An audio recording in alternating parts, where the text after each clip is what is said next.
Excellent. Just confirming everybody can hear me. Yep. Great. Madam Chair Rojas, distinguished members of the board, Director Jamieson, and Secretary Ojimas, I'm just going to outright ask for your patience and indulgence as I provide testimony that I know will be entirely too long. I'm going to try to condense it as best as I can, but I do feel like it's necessary in order to fully encapsulate the significance of this moment. Charlestown, for those listening, in summary, just know that I'm standing with you, and I thank you for your advocacy. And thank you all so much for your presentation as well. I'm here to provide comments on the final draft proposal for Plan Charlestown released by the BPDA on September 26, 2023. Plan Charlestown, otherwise known as Plan in these remarks, is the culmination of 4 years of an extensive planning exercise and defines the framework for future development in this community. The intent was to provide a comprehensive vision that provides predictability in growth areas while also maintaining the historic character of Charlestown's inner core. Imagine Boston 2030 identified Sullivan Square as an opportunity for growth, which has guided developers to propose an unprecedented number of proposals in our beloved 1 square mile. The rise of development pressure in Charlestown required city officials to launch this planning process in order to create a regulatory framework and fully understand how it can help provide more affordable housing, open space, climate resilience, economic opportunity, and access to essential retail and services.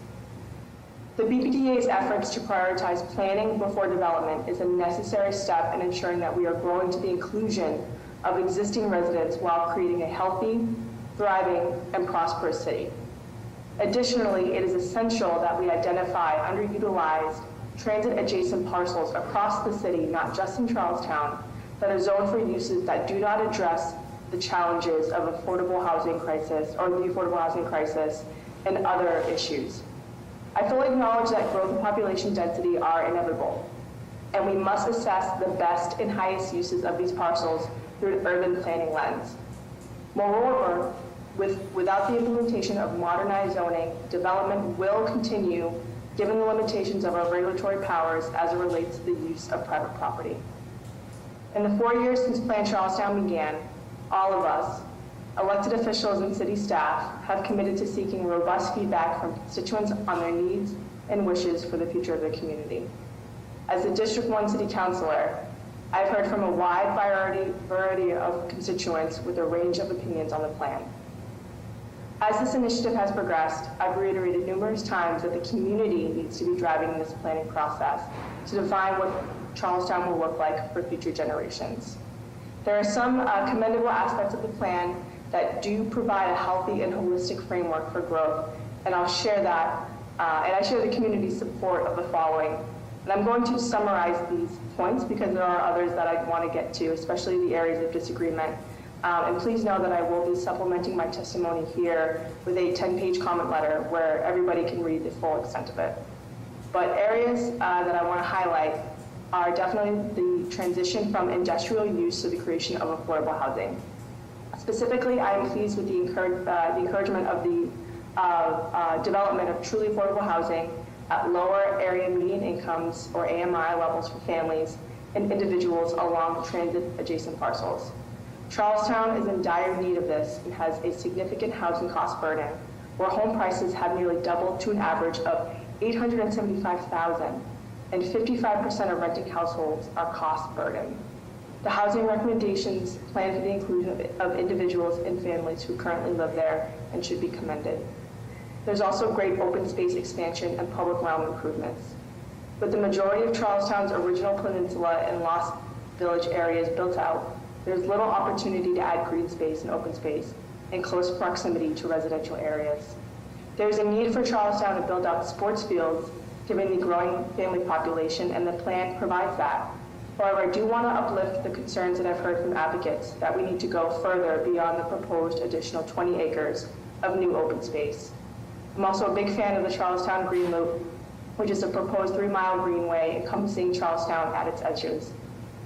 Additionally, there's a lot of climate resiliency and coastal flooding recommendations, and I do agree with a number of the resilience strategies that have been outlined. The mobility and multimodal connectivity improvements are excellent.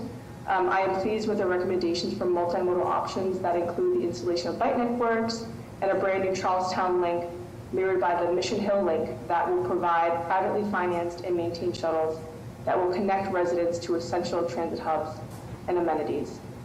I would like to see a formalized agreement with a timetable of deliverables for mitigation resources necessary to achieve this link, especially when Charlestown meets its 25% projected population growth.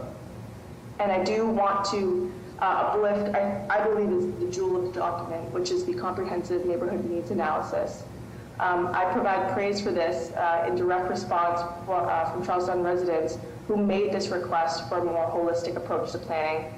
It is future focused, and I believe that it meets the challenges, and it is holistic. It talks about housing, retail and food security, open space, climate resilience, preservation, arts and culture. We got down into the projected needs for public schools, all the way down to sewer and water capacity. And so I uplift that and thank the BPDA for going through that. These achievements are highlighted in earnest, and I understand the hard work and dedication undertaken by the entirety of the BPDA's planning team over the last 4 years. I'd like to praise Chief of Planning, Arthur Jamieson, for his responsiveness and accessibility throughout the final stages of negotiation. I believe he's negotiated in good faith and centered a solutions-oriented approach while providing examples of goodwill to the community in the form of certain concessions. These concessions have been highlighted, but I'll rename them. The reduction of maximum allowable heights on the Bunker Hill Mall site, the Austin Street parking lots, currently owned by the City of Boston and under an RFP process, and reducing those heights, and general reductions to density across multiple parcels around Sullivan Square and along the Rutherford Ave corridor. And so despite these concessions, in my conversations across the community, there is a wide range of concerns and areas of disagreement, however, and it is clear that several priorities remain unresolved. So the first of which being height and density. Despite the aforementioned modest changes to existing proposals, the overall increase in density and height is simply too much for Charlestown to absorb responsibly given its geographic and infrastructure limitations.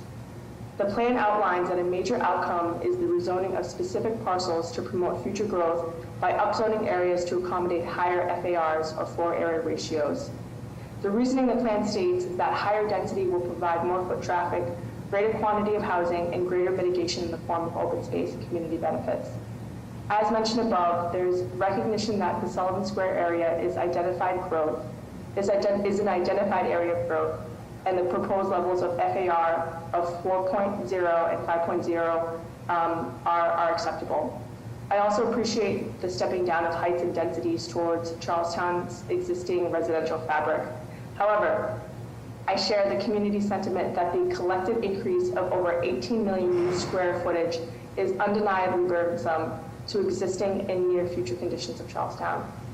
I've asked the BPDA to reduce certain parcels west of Rutherford Ave, both in their FAR and height, to reduce the square footage, but those requests were ultimately not included in the final iteration of this plan.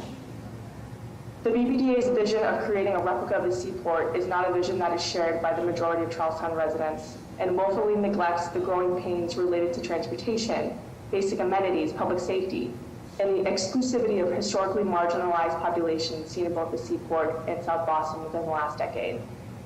Charlestown is Boston's oldest neighborhood, rich with extensive history that manifests itself in the Inner Peninsula's colonial-era homes. It is a neighborhood that has experienced a myriad of changes, and despite that, its people remain resilient. They truly embody its revolutionary ties and spirit, and they were loud with this one. They made clear through over 350 pieces of correspondence to my office a historic level of advocacy that the increase of maximum allowable heights as well as the general increases in FAR are unacceptable and will negatively impact their quality of life. I stand in solidarity with their calls for further reductions of height and density in this proposed plan. Next is the transportation capacity analysis. I commend the transportation planners for attempting to model the complexities of future transportation needs and understand its limitations as part of the planning initiative. The recommendations provided in the plan places extreme faith in the city of Boston, as well as certain external agencies to complete major infrastructure and increased capacity projects on a timeline that meets projected growth benchmarks. This includes the reconstruction of Rutherford Ave and the North Washington Street Bridge and the MBTA bus network redesign, as well as the study and creation of plans for the Gilmore and Alfred Street bridges. A majority of these projects have been delayed for years due to inaction on behalf of agencies, loss of fundings, or errors in construction, all of which have negatively impacted Charlestown residents at the same time. Furthermore, the plan acknowledges that there is significant increase in potential development and recommends additional transportation projects that are still in proposal phases.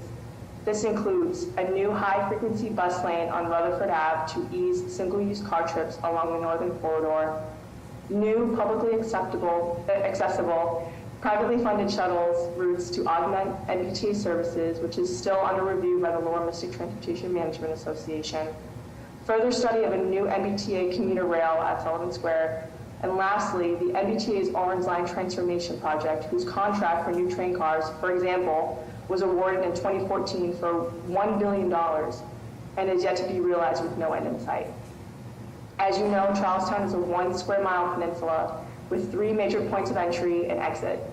The existing traffic and congestion levels experienced by residents are unsustainable and affect the ability for folks to move freely to commute to work, school, or recreational activities. Based on the development proposals currently in the pipeline for approval by this agency, I believe it is wishful thinking that all of the necessary projects I just mentioned will be completed by the time population increases push our transportation and infrastructure networks to the brink. And lastly, community benefits and mitigation. Private developers have a role to play in defining what our city looks like for future generations. Through the Article 80 review process, the BPDA, and I quote, works closely with private developers and major institutions like our hospitals and universities to guide, build, form private investments in the public realm and community benefits, end quote. There has been significant discussion and emphasis on the windfall of community benefits Charlestown will receive as mitigation for the contents of the plan. I appreciate the clarification I just got from Director Jameson when asked how some of these mitigation efforts would be codified moving forward. I'm not going to mention all of them, but I do agree that there are some ways to hold the BPDA developers accountable. As mentioned in the overview portion of the plan, many of the implementation priorities identified require capital investment in order to be realized. Boston utilizes private development to pull multiple funding sources in order to subsidize improvements to the public realm and solutions to our most persistent issues. In any development proposal review, there needs to be a healthy balance between mitigating potential negative effects of the project while making it financially feasible in order to extract those resources. A consistent point of feedback from the community is that the plan as proposed prioritizes the needs of individual developers over the needs of Charlestown.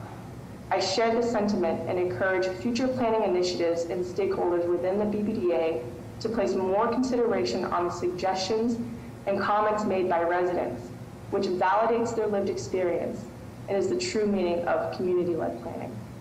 An over-reliance on developers to subsidize public investment projects almost always results in those with access to capital, connections, and political clout to write their own rules to the detriment of neighborhoods. The financial bottom line of those who seek to do business here should also be of consideration. However, it can't be prioritized over the people who will live with the consequences of our decisions for decades to come. So in conclusion, and I promise I'm wrapping this up, there are additional concerns from residents related to historic preservation, design standards and guidelines, and the process for accountability of adherence to this new regulatory framework.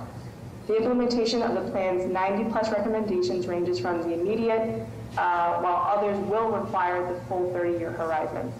It is paramount that moving forward, the BPDA operates through the vehicles of its zoning and regulatory powers, private development review, and capital planning process under a lens of promoting the public's interest rather than developers in Charlestown. I join the many residents who are proponents of thoughtful and responsible development that takes place at a reasonable scale. We understand that the status quo of parcel by parcel development and zoning by variance is unsustainable and that a larger regulatory framework is necessary. Residents have made clear that they want predictability. They want to assist in the creation of affordable housing. They want amenities that they can traverse to without fear of their safety or paralyzing traffic congestion. They welcome the interagency coordination that will be required by all stakeholders to fully realize the recommendations put forth in this plan. It will take decades of collaboration and oversight, and I'm hopeful future actors within this institution will adhere to what the residents' vision is for Charlestown, as described in this and many other letters respectfully submitted for consideration. So again, in summary, although there are many commendable aspects of what is proposed, it is abundantly clear I can't support this plan as presented if the anticipated burdens overall outweigh the benefits. I want to be sure to thank, again, the people of the BPDA, specifically Jason Ruggiero, Ted Schwartzberg, Trish Cafferty, Ken and Ryan, and many others, Jim, who worked on all iterations of the plan. And I am extremely grateful to the Charlestown community for their steadfast advocacy and commitment to this beautiful 1 square mile. I want to remind them that this is not the end of our advocacy. There is still a process with pending approval from the Zoning Commission and subsequent plan development area, Article 80, and various other regulatory processes. So please stay in it. Thank you so much for your support and your advocacy, and I yield my time. Thank you.